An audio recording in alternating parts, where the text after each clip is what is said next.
Birth of a king. Have you looked at a calendar lately? They're loaded with holidays, aren't they? Everything under the sun is a holiday. And if you work in government, you try to figure out ways that you don't have to work, so you invent more holidays. Secular holidays, religious holidays, holidays to the many religions around the world, not just Christianity, but oh man, all of them.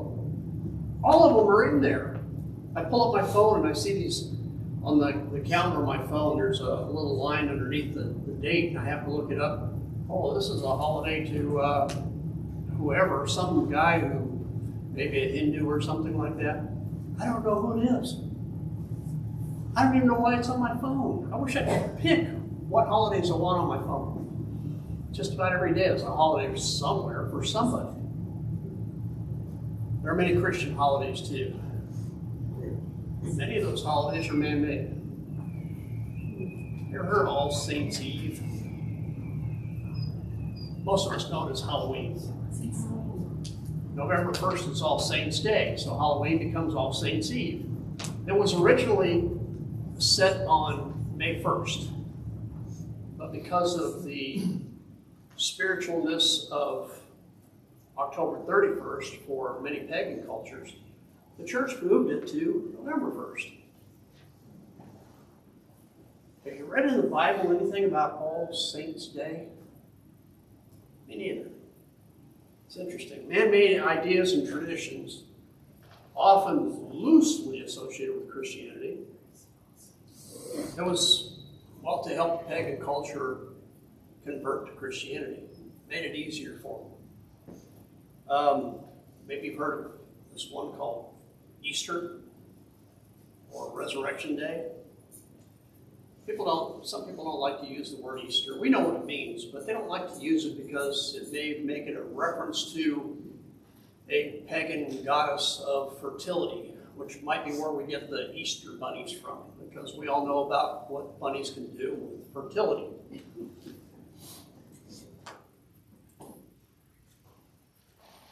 Easter. Don't we celebrate at the right time? We do. According to the Jewish calendar. Because when did the resurrection occur? After Passover. When do we celebrate it? Right after Passover, according to the Jewish calendar. Now I'm getting an echo.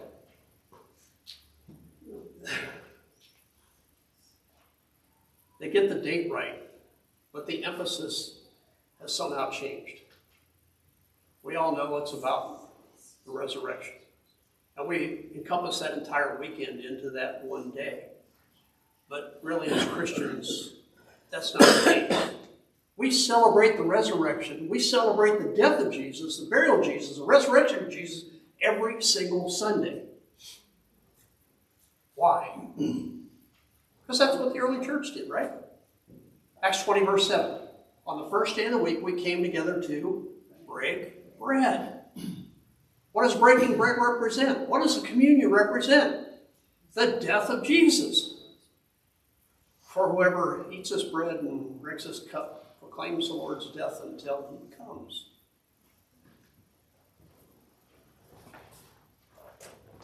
We don't need Easter. We have it every Sunday.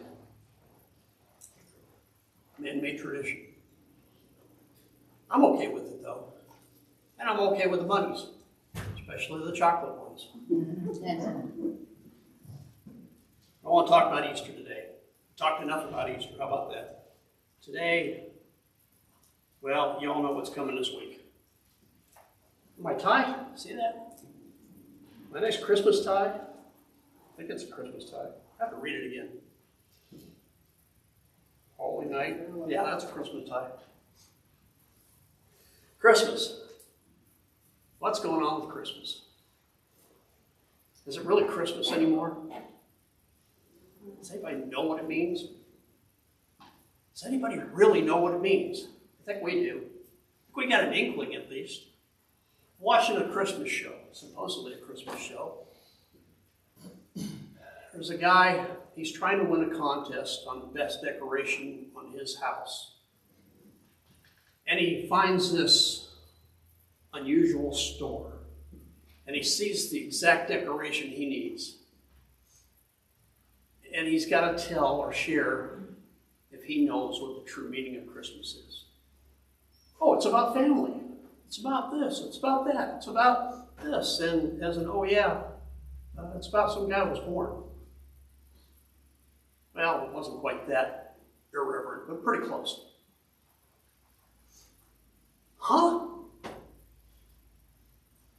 What happened to Christ in Christmas? It's gone. You remember a few years ago it was happy holidays for the people who did not want to offend anybody by mentioning Christ's name? Well, today they're saying Christmas now, but it has no meaning about Christ. It means happy holidays in today's language. They took Christ out of it even though he said the word. What do we do? The true meaning of Christmas has been lost. We've got pagan symbols now. You know where the Christmas tree comes from? It's a pagan symbol. It's a sign of life in the middle of winter. You know the date of Christmas? Christ wasn't born, or likely wasn't born on the 25th of December. People don't travel in December. Even Caesar knows that. He's not going to issue a decree that forces people to travel in the worst time of the year. It's just, no. Jesus' birth on December 25th is highly unlikely. But we celebrate it there because there was a pagan holiday that revolved around the winter solstice. And the Christmas tree was a center part of that, representing life in the middle of winter. So what happens to all the trees? Leaves go, everything looks dead, bare, nothing there, except fir trees, right? Life in the middle of winter. So we have trees. What else do we do?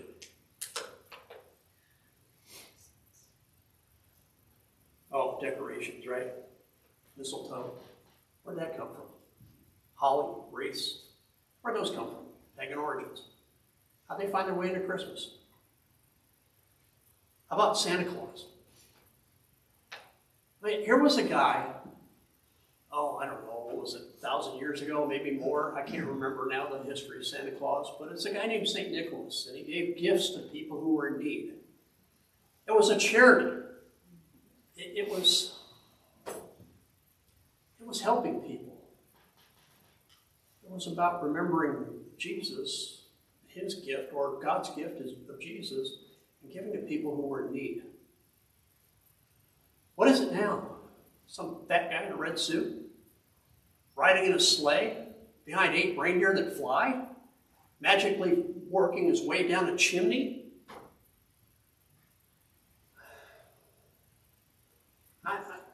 Come on.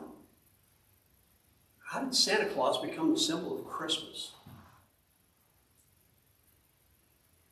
Ridiculous. Gift giving, commercialism, encouraging people to treat themselves. I deserve this, I deserve that. What in the world do I deserve? Without Christ, I deserve death. Crazy, it's insane. We took Christ out of Christmas. We need to put him back there. It's where he belongs. I don't care what day we celebrate it, that's fine, it's okay. But it has to be centered on Christ. It really does. Today's lesson is just that. Getting back to the meaning of Christmas, the true meaning of Christmas. We're going to focus on the witnesses of Christmas. Witnesses of Christmas, the witnesses of the birth of Christ. We're going to start out with the timing, because the timing is a witness as well. You ever heard of the Pax Romana? You know, Mike should be going with that. Oh yeah, I know what Pax Romana is. Peace of Rome.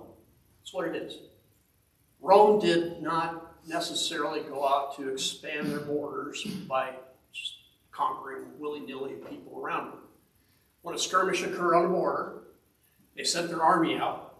They conquered the skirmish. They conquered the country. They annexed it to the Roman Empire. And that's how the Roman Empire grew.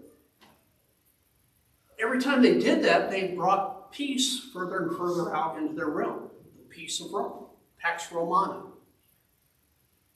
What a perfect time to introduce Christ into the world when there was peace in the world, the Roman world. And what a great opportunity to spread the gospel once that got going in the book of Acts, 30-some years later.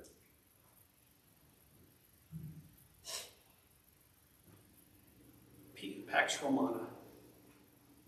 Now the question is, where do you think that came from?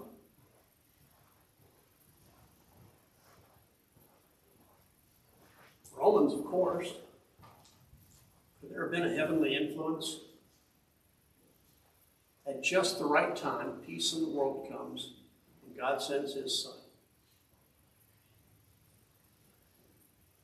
If that's not enough, try the census. That's an even better one. The timing of the census, it's if you think about it, it's unreal.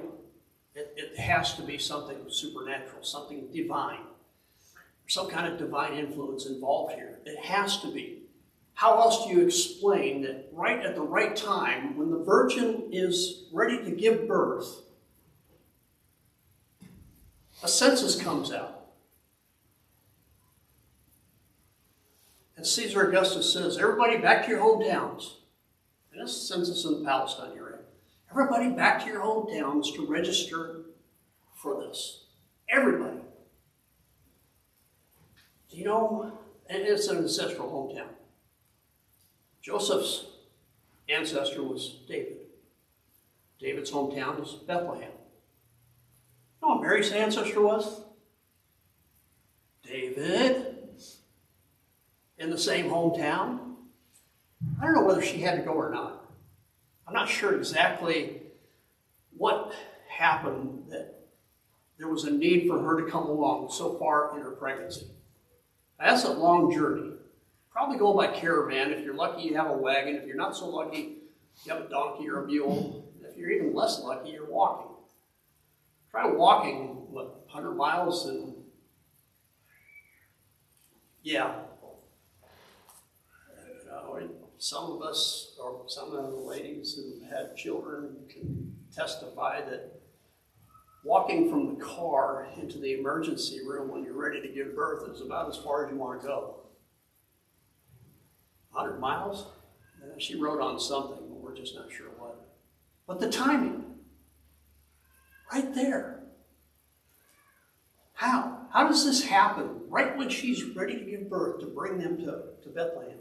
The timing is amazing. And it had to be Bethlehem because there was a prophecy about Bethlehem. Micah 5:2, repeated again by Matthew and Matthew 2:6. But you, O Bethlehem, if I can pronounce this, Ephrathah, who are too little to be among the clans of Judah, from you shall come forth for me one who is to be ruler in Israel, whose coming forth is from old, from ancient days. That prophecy has to be fulfilled. The Messiah has to be born in Bethlehem. That doesn't happen without the census. Timing. I'm convinced it's divine. It's supernatural. It's an influence from God. It's a whisper in Caesar's ear. You need to know how many people are in Palestine. You need to know. Issue a decree. Not sure how that works out when God influences people, but that, it has to be. Jewish friend of mine lives in Richardson, by the way. I haven't seen him for a number of years. He is a Christian. He became a Christian Well, he grew up Jewish family. He spent 12 years in Hebrew school. He knows the scriptures in the original language. And he studied them carefully because he wanted to know, what about this Jesus guy? Was he really God's son? Was he really Messiah? Was he really the Christ? He asked his mom about it. His mom, "Oh, we don't talk about that guy." But I want to know, no, we don't talk about him. His name is not mentioned in this house. So he studied the scriptures carefully. And he came to the conclusion that there is no way that anyone, whether intentional or accidental, could fulfill the hundreds of prophecies the Old Testament has about Messiah. And Jesus did just that. It had to have been supernatural. It had to be a divine influence all the way through. Everything Jesus said and did, everything he did to fulfill all those prophecies were not done by accident, were not done by coincidence, were not done by a human effort. They were God's divine will. Because no human effort could possibly fulfill all those prophecies. It's impossible. He's a Christian because of that.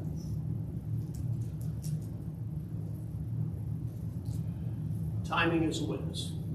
Fulfillment of prophecies are a witness. They teach us that God is in charge of the entire process. Everything, all the way through. And then there's the birth, the stable. Oh my! Every time when in Palestine in that first century, even before that, when people were traveling, they would come into a village or a town, and they would go to the town square where the well was dug, because every town was built up around the well. And they would go to this well, and they would refresh themselves at the well, and then they would wait, and someone from town would come and invite them to their homes to stay. Now, there were no Holiday Inns at the time of Jesus' birth. Okay? The term inn, as we find, where is it, Luke 2, I'm trying to remember here. I think it was Luke 2:7 or 2:9, but it mentions inn. There was no room at the inn. Well, there were no inns. It probably should read guest room, a little bit more correct term. The NIV has guest room. It's the Greek word is katalimati. It's a unique word. It's one of those words you don't see but once in the Bible. And translating it, those unique words, is hard because you don't have any other context except where you're at. And of course, translators are translating in with minds of modern times. And so inn is what comes to mind. Well, we get to learn a little bit more. And no Holiday Inns, no Hiltons, none of that. Not in those days. Guest room, which is fine. Palestine, or Palestinian town, like I said, you come into town, you go to the well, somebody invites you to stay in their guest room. Well, what happens when you have a census and a registration? People have to go back to their hometowns, and all of a sudden the town, 300 gets flooded, maybe 300 more people. How many guest rooms does that town have? Not that many. By the time Mary and Joseph get there are no guest rooms left. And you wonder about people, that actually had guest rooms. See a woman who's 9 months pregnant, and, nope, I'm staying in my guest room. Not going to give that up for anybody. People in town, what they did was they turned their stables into guest houses. There were caves dug out in the hillside. They weren't very deep, but they provided some protection from the elements. And animals were kept there, and they just kind of fenced off the animals and created some areas where people could stay and sleep, and they would feed them, and it was humbling.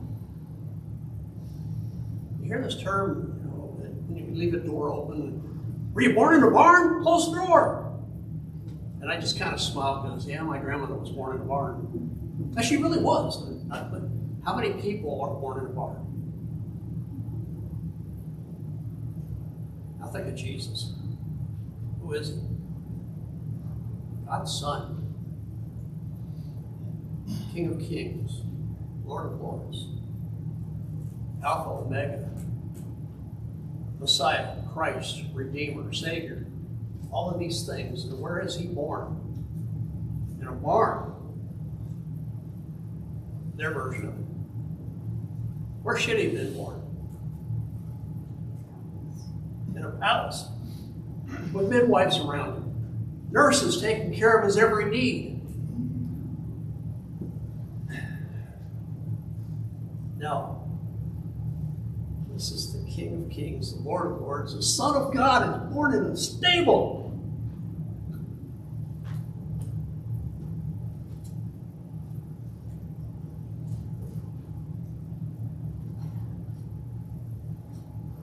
Humble beginnings remind us that it does not matter where life starts for us. It only matters how we live it and how we finish it. And at any point in our lives, we can change if we need to. At any point.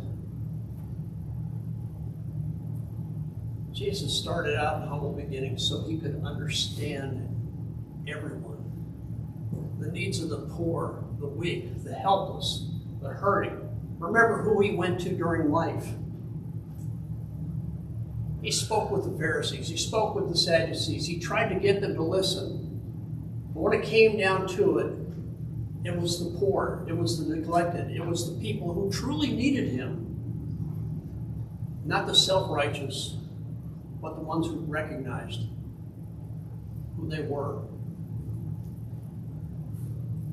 The woman washing his feet with her tears and her hair.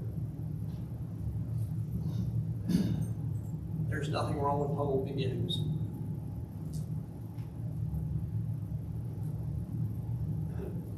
How did Mary handle this too?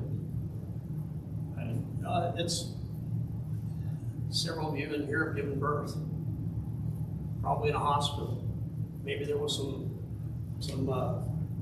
anesthesia used, locals. I forgot what the other one called. The other one, saddle block or something like that. I mean, there are different things that they could use to aid the babies in being born. I know, I've witnessed two of mine being born. And the pain. When anybody asks you, what's your pain level whenever you go to a hospital or doctor, you got an ache or something like that, what's your pain level? 1 to 10. They always say 10 being you're delivering a baby. You're in labor. I can never say higher than 9 because I can never experience being in labor. Hear that, men? I can never experience being in labor. 9 is the highest I can go. The closest equivalent might be passing a kidney stone. But I've never done that too, so I don't know. I have no idea. And if you don't know what it's like to give birth to a child, you don't know if a kidney stone matches or not. But that hand has been gripped very, very tightly more than once from my wife going through pain of childbirth. That's something else. I mean, and we have hospitals. Sometimes people will give birth at their homes and they have a midwife come in. We have all the treatment and care possible, and if something doesn't go quite right, there's always a phone call for 911 to come and get you.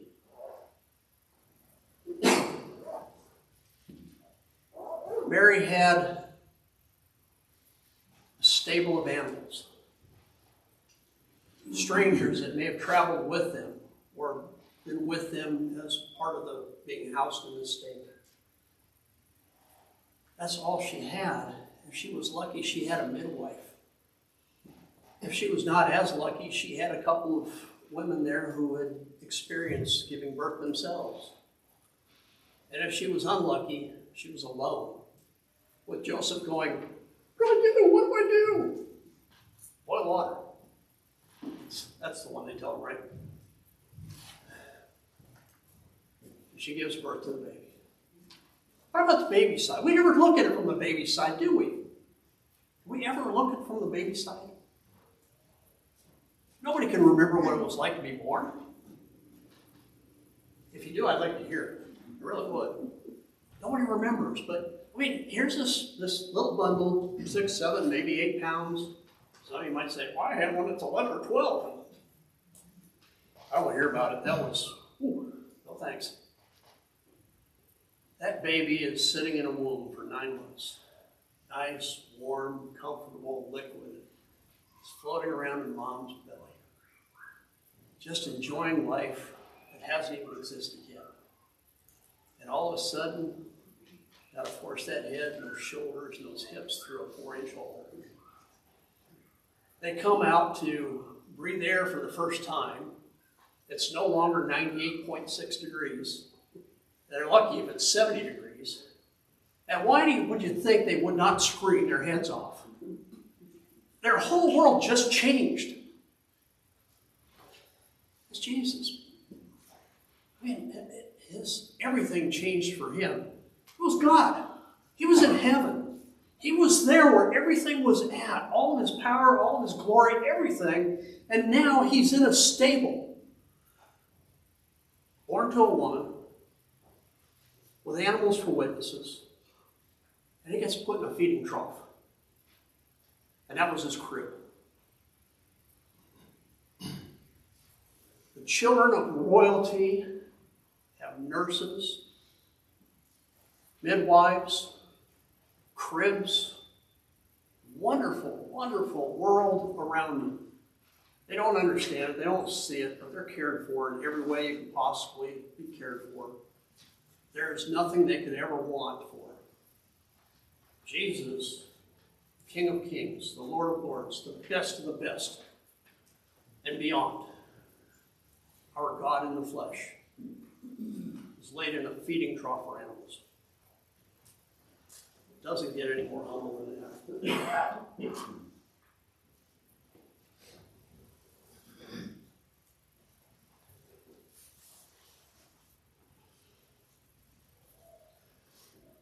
He came into the world, never received any comfort that was due his lineage or his title, but instead, humble beginnings. And again, doesn't matter how it starts. Matters how you live it. Matters how you finish it. Witnesses. More of a physical nature, spiritual nature. Let's start out with spiritual. There's these shepherds out in the field. And they got their sheep, and they're just kind of lounging back. It's late at night. They're probably barely paying attention. All of a sudden, what happens? Well, in the words of John Madden, boom! An angel. What does the angel proclaim? It's out of nowhere, here comes an angel. He's carrying a message from God. That's what angels do. They carry messages from God. Between God and humans. They do some other stuff too. But that's their primary purpose. Here's this angel, shows up to these shepherds, and they're like, "What's this guy doing here? We're dead, aren't we?" That's what happens when angels show up. People die sometimes. There are some that do not. And the angel says, "Don't fear. I've got great news." Right? Luke 2, 8 through 13. And in the same region there were shepherds out in the field, keeping watch over the flock by night.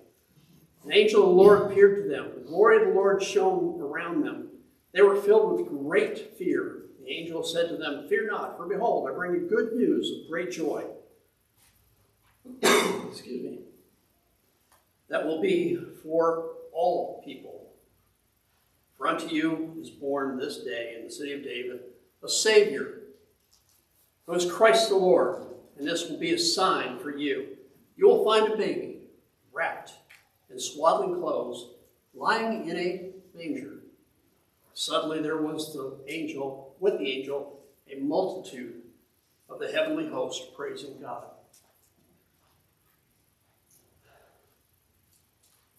Wouldn't you like to be a shepherd on that day?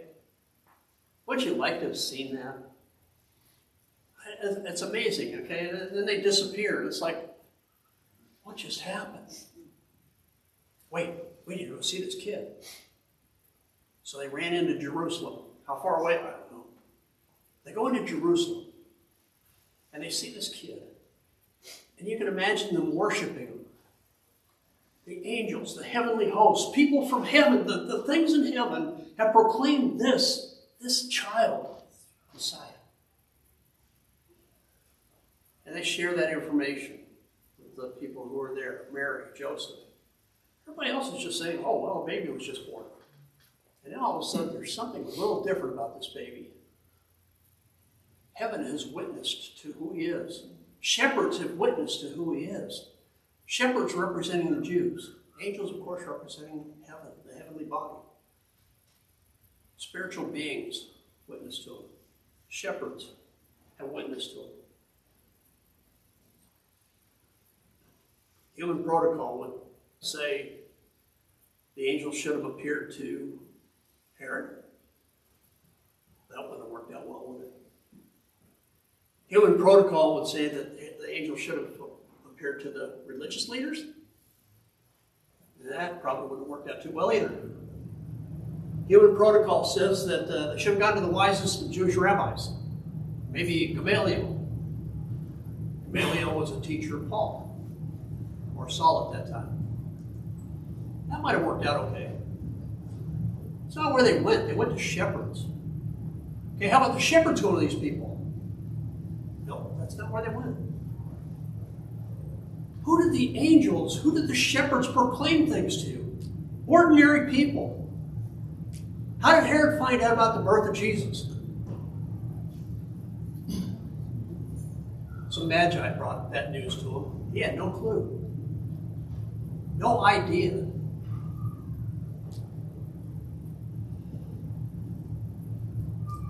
Humble beginnings. Humble people receive the message. Humble people become the witnesses to the birth of Jesus. Nobody's became somebody's. Shepherds whose names we don't even know found their way into the Bible. Pretty good. You ever think about that? How many people found their way in the Bible because of just something they did? Right place, right time. How about the widow who gave the 2 small coins? We don't know what her name is. Her name never mattered, only what she did. It's amazing how many people end up in the Bible who just do really not a whole lot. I need to move along here because, well, somebody said it's time to eat. You guys are saying the same thing. Maybe you're sleeping by now, I don't know. Okay, the Magi. Let's introduce them first. These are people that might be better to call them wise men. They're counselors, they're seers, they're advisors to kings and princes and royalty, and they are scientists of sorts, scientists of their day. The Magi are in an area, probably Persia, somewhere to the east of Jerusalem, well to the east of Jerusalem. They are not astrologers, but astronomers. They study the movement of the stars, trying to gauge weather patterns, earthly patterns, trying to understand the universe in which they live. Not trying to guess at what people are going to, we're not talking about horoscopes or anything like that here. This is science, true science. And they see the star, and they make their way to Jerusalem. Probably not right away. The star comes out when Jesus is born. How do they know about the star? Who told them about the star? I would love to know that. I mean, a star appears, and they know it represents the birth of the King of the Jews. How did they know? Who told them?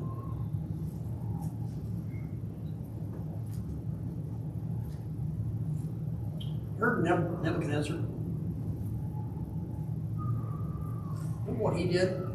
He went in, conquered the Jews, 605 BC, and he took some captives with him. He went back a few years later and took some more captives. He went back a few years later because they rebelled again, and this time he wiped out Jerusalem and the temple, leveled it to the ground, and he took some more captives. And once again they rebelled, and he went back and took more captives. I mean, there wasn't much left to destroy at that point. Remember a guy named Daniel? Remember a guy named Ezekiel? All those guys were captives. They were taken to Babylon. We know the story of Daniel very well. And we know Ezekiel fairly well too. What if there were more prophets taken? What if there were people that were born to those who stayed? They were 70 years in Babylon. When they were allowed to return, many of them stayed where they were at. What if more prophets were born? There's speculation here right now because we don't know for sure. But the Jews were there. And God's prophets were with the Jews at that time. And it goes to reason that maybe a Jewish prophet presented a prophecy to the government, because after Babylon were the Medes, and the Medes were conquered or absorbed by the Persians. And now we have wise men from an area, Persia, a few hundred years later. And we have a possible answer. Oh, my wife has left the building. Okay, the room. She gets to do that. She hears me talk too much anyway. They see the star. They go to Jerusalem. We're going to skip Herod over. We know what happens with him. He's not part of the story. Not this one anyway. And Herod does point them to Bethlehem based on a prophecy. The same one we've already read. And they make it to Bethlehem and they're wondering, have we done the right thing? Herod doesn't know anything about this kid. He should. He's the king of the Jews, right? And what happens? The star reappears. And it's like, dang, we didn't come for nothing. Star leads them to the house. And this is where we know that the Magi were not a part of the actual birth scene, the nativity scene.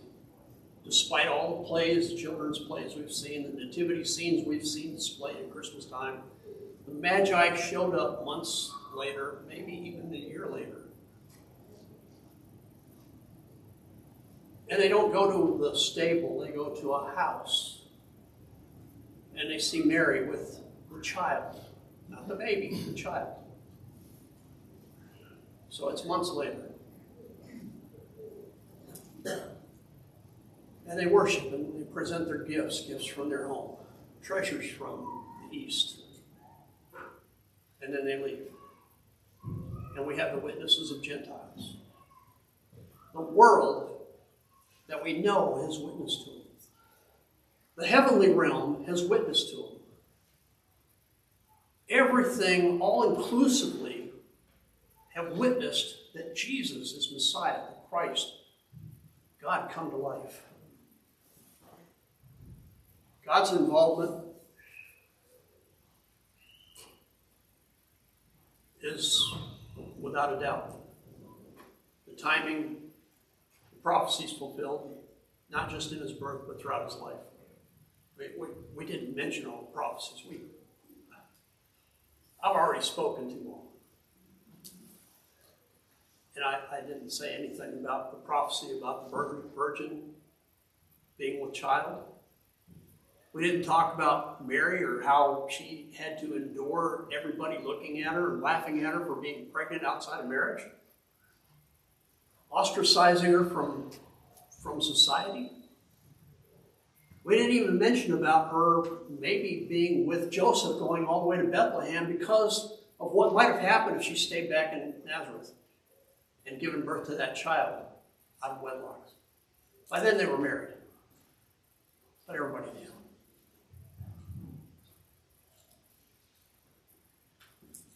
So many things we could have said. So many things we could have added to this story.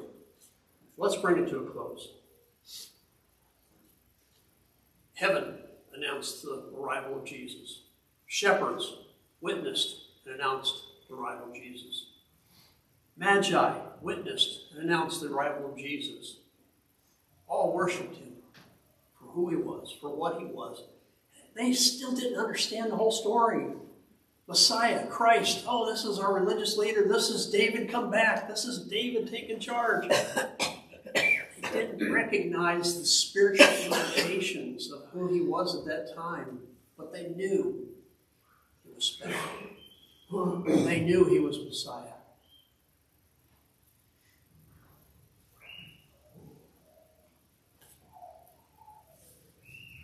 Recall the message of Luke 2:10. The angel announcing the birth of Jesus. Good news, great joy for all people.